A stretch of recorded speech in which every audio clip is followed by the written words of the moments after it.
a ton of corruption, incriminating evidence that will. Oh, I want to set my camera. Yes. Yes, I should do that.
Got to mute it again. Shit. I remember to mute that damn thing every time I start one. I cannot have the sound on.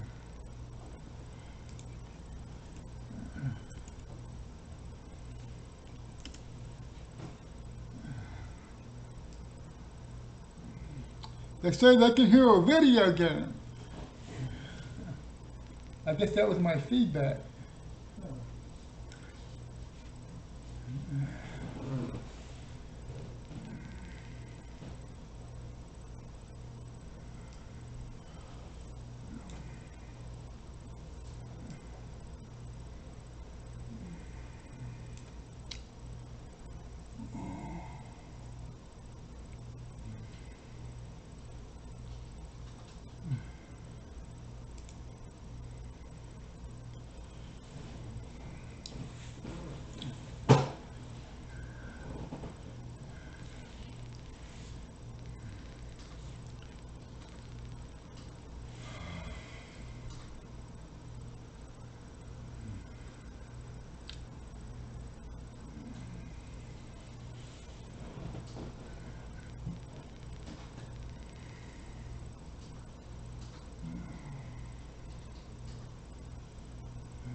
Okay. I'm trying a new background. I don't know how well this is gonna work. I can see there's a lot of bleed around my outline. Um, I'm starting this live stream on short notice because I want to talk about the implications of a breaking news story that happened just a couple hours ago. ESPN broke a story that is related to the NBA, to the CCP, and to the Uighurs that are being, oppressed and shipped to concentration camps in China right now, and to Black Lives Matters. Okay, I'm going to discuss how this is all related. Okay, first I want to take you to a series of tweets by Vince Colignas. I don't know if I'm saying that name right. Okay, Vince broke this, or he brought it to my attention, tweeting about ESPN having looked for the next Yao Ming that opened a player development academy in Xinjiang. And most of the athletes were Uighurs. And the Chinese government ran the facilities, and the coaches physically beat these players. So this ESPN report contains some quotes from a former coach who was involved in these academies, in this training academy. One former coach described watching a Chinese coach fire a ball into a young player's face at point-blank range and then kick him in the gut. You've got a grown coach who is 40 years old hitting your kid, the coach said. We're part of that. The NBA is part of that. And the inference I get from that quote from this coach is that he is one of the people that was going out and finding these players and bringing them to the academy. And then he's horrified to see how the CCP government coaches are treating these kids that he brought there.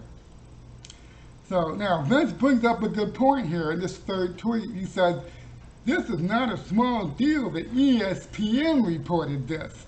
The network has a massive television deal with the NBA worth billions and business interests in China of its own.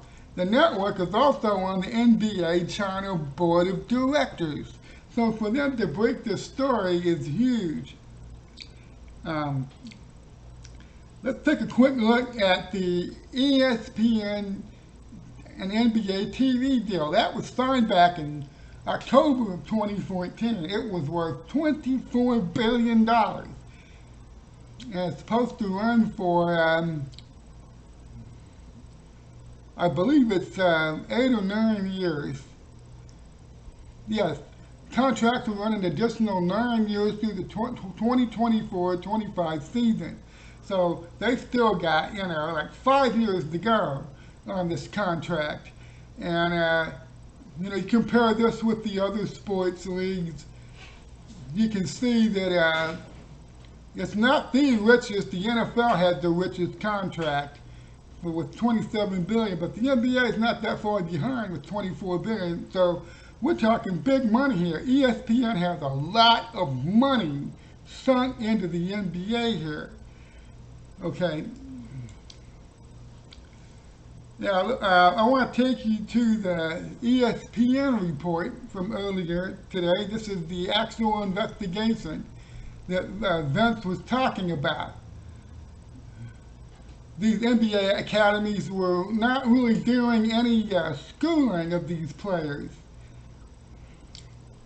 And there were multiple stories of player abuse. I'm going to discuss what was causing that.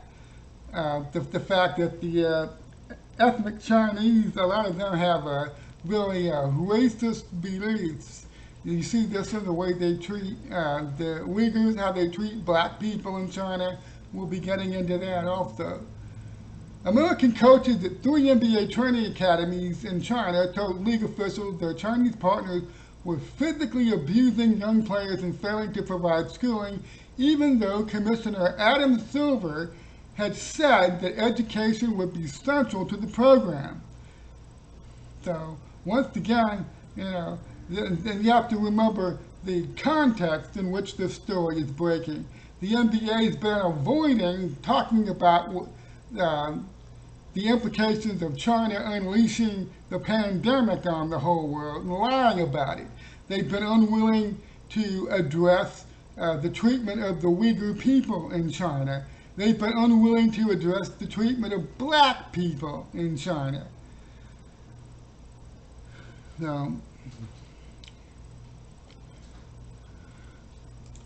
So this is this is coming after the NBA spent months ducking questions about their relationship with the CCP, the communist regime that runs China. Players have tried to come up with ever more artful and creative ways to avoid talking about what China's been doing, what they've been doing with their Uyghurs, how they treat black people. And the pandemic, it's very well known now. I mean, it's not even debatable at this point that the Chinese government lied to the World Health Organization and the rest of the world, and they could have stopped this pandemic early in the early stages, and they decided instead to lie about it and try to cover it up. So the NBA, because they have a lot of money invested in China, they spent months trying to look the other way. Of course, they have players like LeBron, making these adamant statements.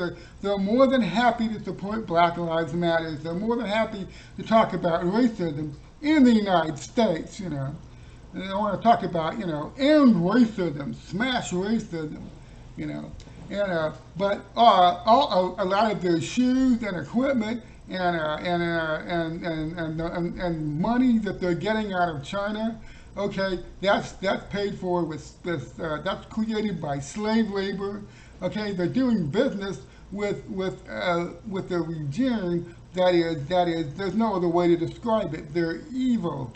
The CCP regime is evil, and this has certainly been emphasized for the last 8 months, ever since we found out the virus had come out of there in January. And they lied to everybody about it, and they wouldn't take the proper steps. And so we've watched for the past 8 months the NBA really, struggling to try to avoid having to deal with this. And now, today, it comes out that these academies at the NBA, I think they mentioned in that story there are 3 of them, at least 3, where many of the players are Uighurs, and they are ethnic Muslims. They're a different ethnic group, okay, and the ethnic Chinese people there, okay, the government coaches are mistreating these Uyghur players. And that's racism right there. That's what it is. You want to end racism? You want to smash racism? Hey, NBA, here's a good opportunity for you.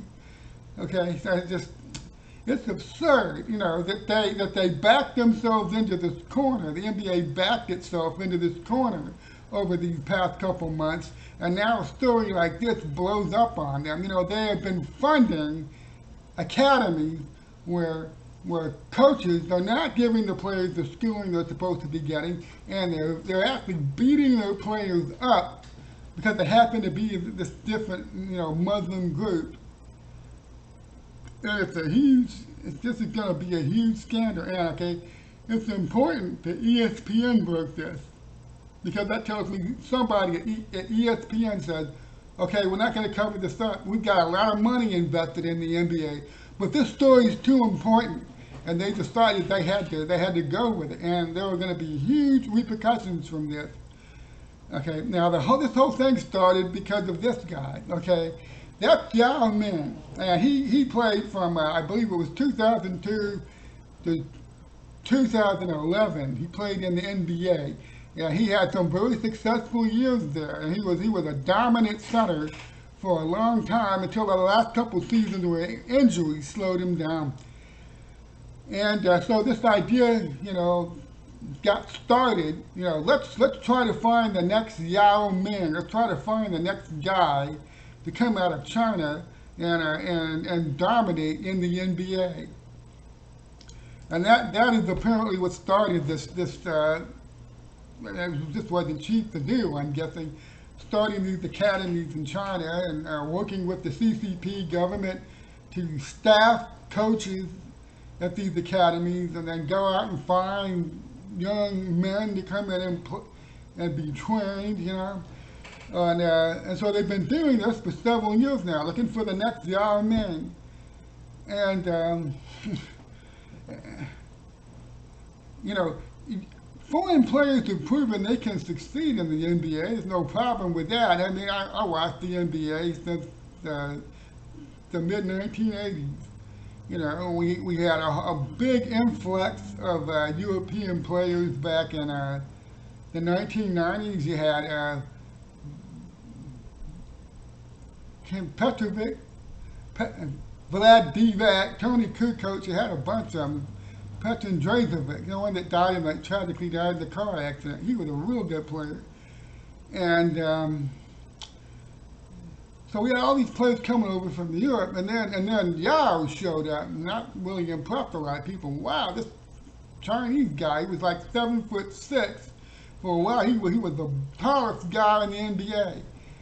And so that impressed a lot of people. And so this idea gets started. After Yao retired in 2011, let's find the next Yao, you know, and of course the NBA was seeking, because they want that market. See, that's what this is really all about. China is a huge market. There's a lot of money to be made in China if you're willing to overlook some things.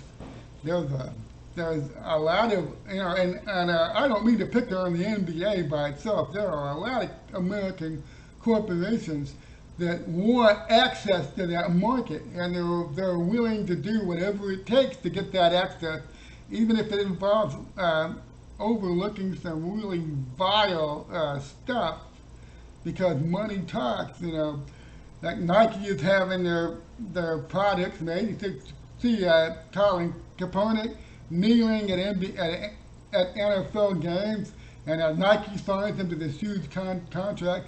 And now it turns out that stuff is being made by Uighurs in camps in China. You know, it's just like, it's mind-boggling. So they want to find the next Yao, and it also helps they want access to that huge Chinese market. So there's a lot of money you can pull out of China if you do this right. Now the Chinese know this, and they leverage it. I wrote a column back when it was a Houston Rocket executive, a guy who worked in the front office. I believe it was in October of last year. All he did was send out one tweet, and he didn't even put any words in that tweet. He just put a logo about stand for Hong Kong. Let me show you that column that I wrote. Okay, this is the column. I wrote it back in October 22nd. And they're not going to let me show the whole thing because I can't log in on this link. I can't log in and read my own column. What I'll do is I'll link it here in the chat.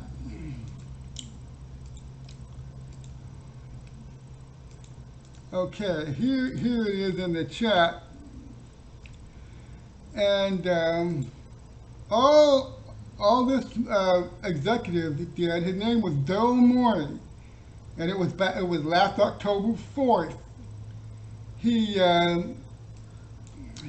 tweeted out a logo, a picture. That's all it was. Fight for freedom, stand with Hong Kong.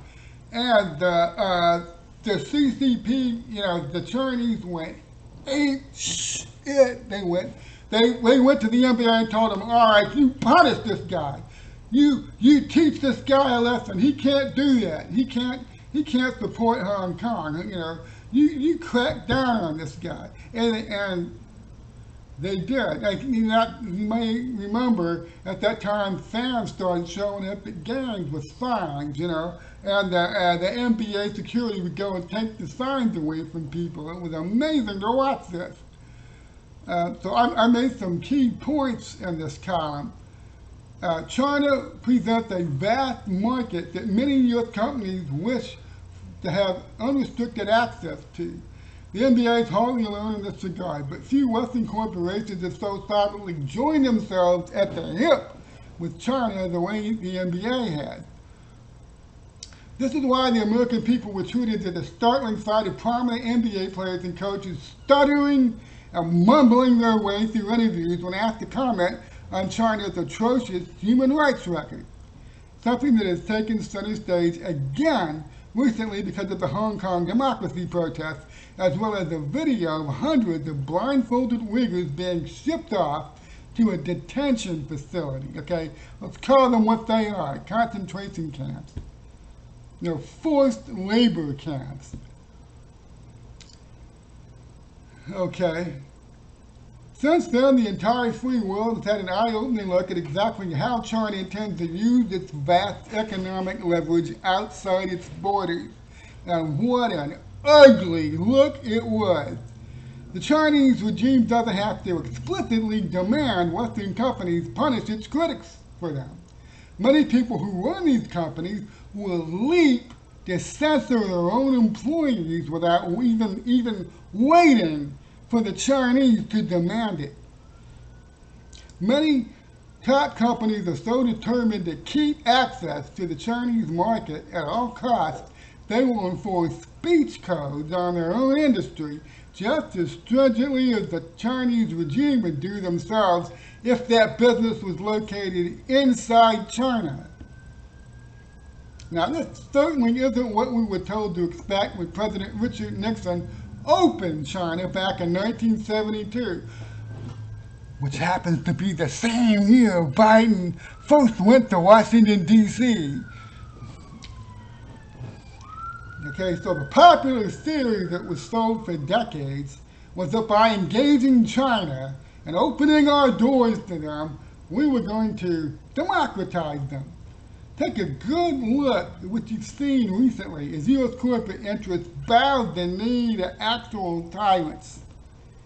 The exact opposite has happened. China is making full use of its financial clout to force Western corporations into acting like political extensions of itself. Yeah, I don't want to go ahead and read this whole thing, but I called this back in October of last year. This is going to become increasingly obvious. As time goes by, you got to get out of China. I mean, stuff is just going to keep surfacing. Okay, not just the pandemic. There's all kinds of stuff they're doing. Since January, Donald Trump and the Department of Justice has been cracking down on a massive Chinese spying ring in this country. Not just spying, tech theft, biological theft, IP theft. I mean, China was taking, I'm going to say hundreds of billions of dollars worth of IP and tech. They were stealing it out of this country through using a spy network that involved a lot of professors at major universities who were on the cutting edge of all this tech stuff and medical tech and biological tech and stuff like that, and they were stealing all this research material, all this IP, and they were sending it to China. Oh, and they were being paid to do this. We were paying a lot of these professors and research scientists and stuff. The NIH and the U.S. government was giving them money. We were paying them, and they were double dipping and taking money from the Chinese too. And caught a bunch of these people. I couldn't list them all. Hundreds since January have been arrested. They just announced another one today. Chinese professor at the University of Arkansas was indicted today. So there's all kinds of stuff going on, and the more time goes by, the worse it gets. And today this story breaks. After the NBA's been trying to keep all this crap that they don't want to talk about on the down low, just try to avoid it. And now their own academies in China have, are exposed because of this. And it's racism straight up, the way the Chinese are treating the Uighurs. Again, this is just, they're taking a subgroup in their country, a despised ethnic group, and they're turning them into slave labor. And the NBA has been benefiting from that. Nike has been benefiting from that. And it's wrong and it's evil. And every single American corporation needs to get the hell out of China, and they need to get out now.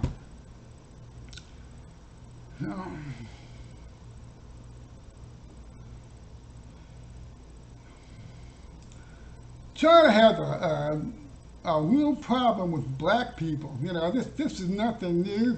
If you studied Asian culture, Japan has this also, but it's prevalent in China as well. Since the virus broke out, and they're always looking for people to blame. Somehow, a lot of Chinese people blame black people who live in China, and so it got so bad it made international news. The fact that these black people who live in these Chinese cities, they can't enter restaurants, they're being evicted, they're banned from hotels. It's just incredibly sad. And this was happening months ago. Look at the date on this. This Breitbart report is from April. That's months ago. This stuff has been going on. Now, there was a Reuters story also that I want to show you.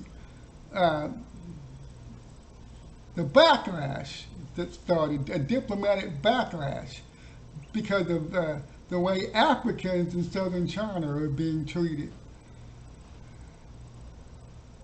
So, I have a friend named Thomas Wichter. He lived in Japan for many years. He talked about how the Japanese saw nothing wrong with this. You had businesses that had signs saying no non-Japanese allowed. They were okay with it. No guides allowed in here. If you walk in there by mistake, they tell you to get out. Well, they have this in China too, somehow. They start blaming black people for their problems. And so they turn on the black people. And there's nothing new about this. This is part of evil human nature. Where you have a majority ethnic group looks for somebody to blame for their problems, and they pick some subgroup, and they invent a lot of crap about that subgroup to justify turning them into slave labor or exterminating them, And so this is going on in China right now. And the NBA can't say they don't know this anymore. They can't say they don't know what's going on. They had no idea this was happening. Oh, now they do. They've had months to come to grips with this.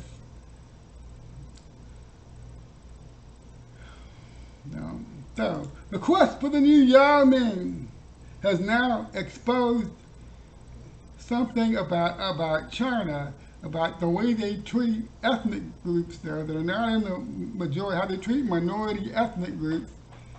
And it's time for people to start realizing that this is serious, okay? Here's the column I wrote. One belt, one road, one virus. Okay, let me link that real quick. Let me find it. This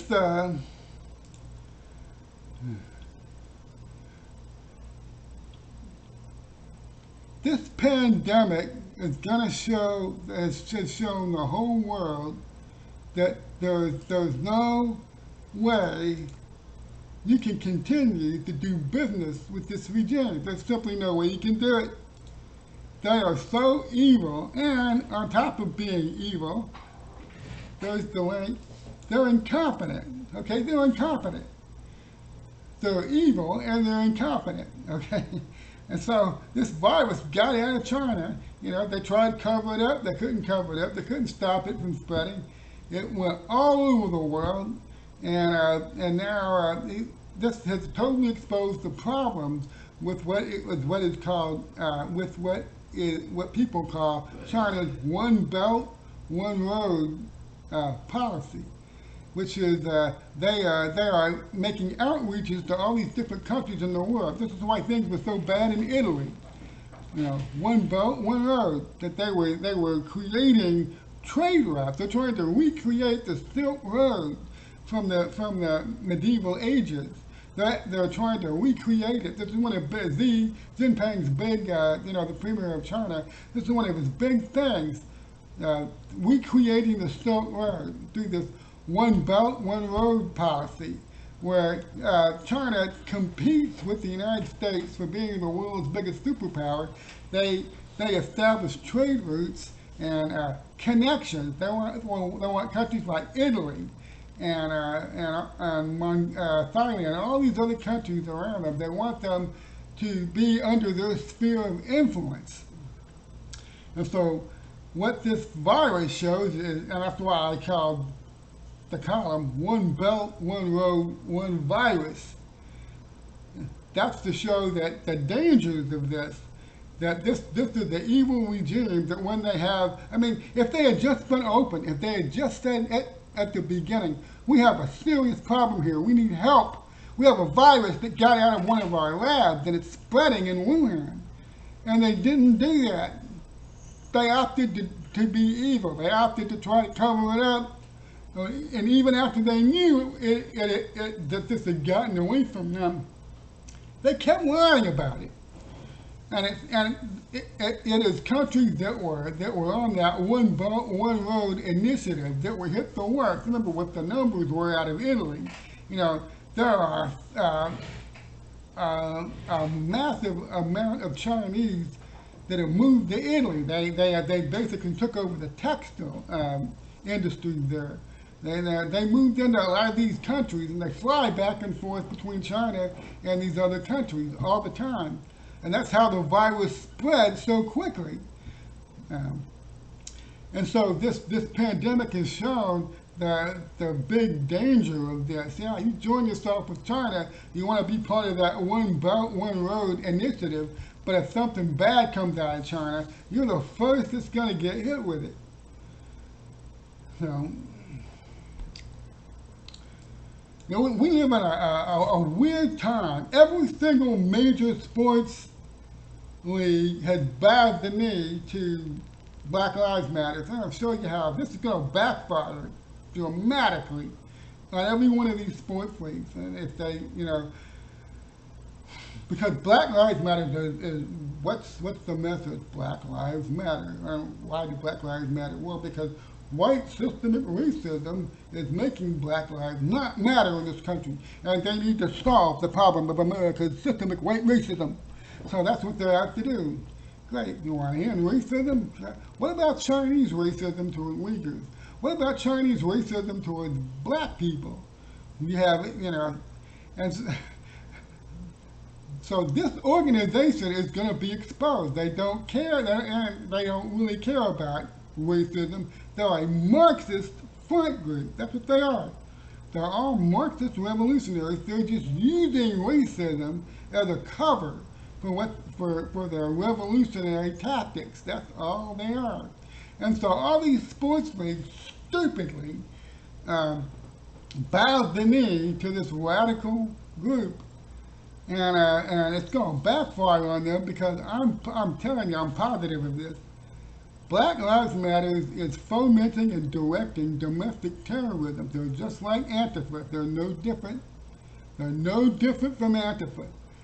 So they are fomenting domestic terrorism. And they're going to be found out. The feds are tracing the money. They're intercepting the communications. And it may not happen before the election, but eventually a lot of these Black Lives Matter leaders are going to end up being indicted for domestic terrorism, because they tried to foment a Marxist insurrection in this country. And they disguised it as the push to end racism, And it was nothing but a cover. Okay, and then the NBA is going to end up being hugely embarrassed. All these sports leagues, like NASCAR racing, Major League Baseball, the NFL, they plastered Black Lives Matter everywhere. They plastered their logo, and racism. Black Lives Matter. They put it everywhere. You couldn't get away from it. And here's how the story ends. They're going to be exposed. Black Lives Matter is going to be exposed for what it is. And everybody who bows the knee to these idiots, these Marxist revolutionaries, is going to be exposed for having participated in this when they should have known better. 10 minutes of research would have shown them, stay away from these guys. They not only didn't stay away from them, they embraced them. And so this story breaks today. It's going to create a perfect storm because ESPN is hugely reliant on the NBA, and yet they broke this story. That means they understand. Somebody at ESPN, they get it. They get that you have to get this out. You have to show the American public that the NBA ended up funding racism in China. So ethnic Chinese are mistreating the Uighurs there, and they're brutalizing them, and it's exploitation. And so you keep saying you don't like racism, you don't like exploitations of minorities. Great. The NBA is now caught red-handed associated with this.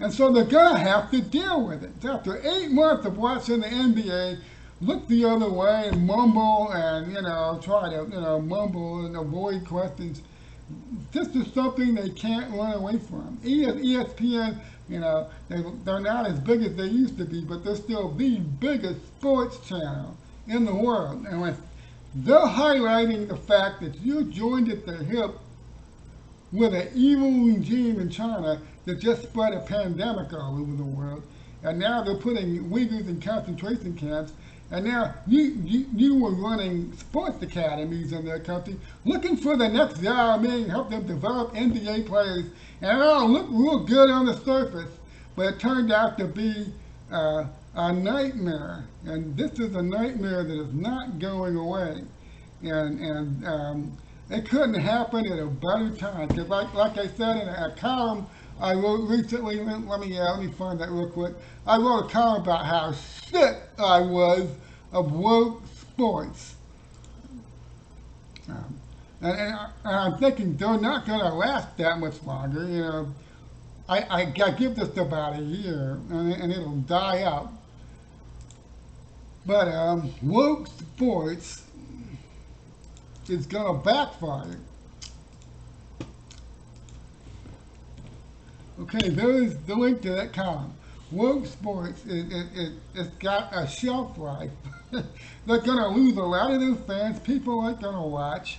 And then scandals will continue to come out. Scandals will continue to pop up like this scandal that popped up today. How can you say you want to end racism or you want to end exploitation of minorities if you're participating in the exploitations of Uyghurs in China? How can the NBA possibly continue this policy, So I'm thinking there's only one rational thing they can do. If they do anything other than this, then they're not being honest. They've got to get out of China. They got to get out. There's no other rational thing they can do. So that was the stream tonight. Before I end, I just want to put this up because there's a lot of things going on. I'm hearing a lot of chatter, and I don't think Durham is that far off, and we won't have to wait much longer. So thanks for tuning in.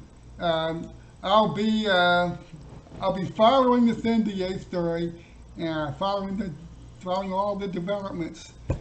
So thanks for tuning in. God bless you and good night.